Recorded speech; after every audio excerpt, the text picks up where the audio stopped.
God gave business blueprints to his people, but only a few ever recognized them. These 4 biblical ventures, they never fail, and they're still waiting to be built. The very first job God gave humanity wasn't preaching. It wasn't leadership. It was farming. Genesis 2:15. The Lord God took the man and put him in the Garden of Eden to work it and take care of it.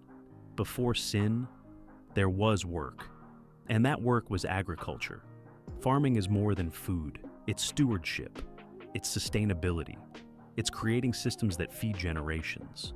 That's why agriculture and modern businesses built around it never fail. Look around. Even during inflation, pandemics, or tech crashes, food-based businesses thrive. Meal prep services, organic markets, vertical farming, farm to table, they're just new versions of God's original economy. The world treats it like just business, but God framed it as kingdom provision. When you align your work with His purpose to nourish others, He blesses it. One of the first promises God gave His people was land. From Abraham to Joshua, God wasn't just blessing individuals, He was establishing territory. Genesis 13:17. Go, walk through the length and breadth of the land, for I am giving it to you. Real estate isn't just about buying property, it's about taking dominion.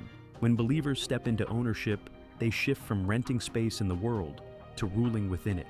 That's why real estate, housing, development, short-term rentals, land acquisition, is still one of the most reliable, scalable, and generationally blessed forms of business.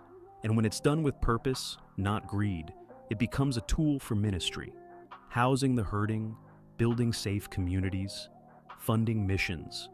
Kingdom dominion isn't loud, it's strategic, and owning land has always been part of God's design for His people. In Proverbs 31, the Bible doesn't just describe a godly woman, it describes a savvy entrepreneur. Verse 24 says, "She makes linen garments and sells them, and supplies the merchants with sashes." This is trade. This is product creation. This is e-commerce before the internet. From Joseph managing grain distribution in Egypt to Paul making and selling tents, God repeatedly worked through people who multiplied what they had. You don't need a fortune to start, just a skill, a resource, or an idea. Merchandising, online stores, handmade products, digital downloads. These are modern expressions of an ancient principle. Create, package, multiply. The world chases virality. The kingdom builds value, and value always sells. Solomon became the richest man who ever lived, not because he farmed or traded, but because of his wisdom.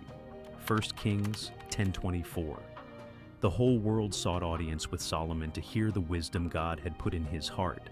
He didn't sell products, he sold insight, strategy, solutions.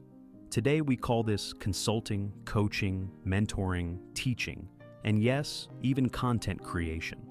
In every generation, people pay for answers. If you carry wisdom, experience, or a message, you're sitting on a kingdom business. Podcasts, courses, coaching calls, webinars. These aren't side hustles. They're ministry in monetized form. God gave Solomon divine wisdom, and kings paid him just to listen. That model still works. Most people read the Bible for comfort. Few read it for strategy. But now you know, God didn't just create worship, He created blueprints. So the real question is, are you just going to keep praying for provision?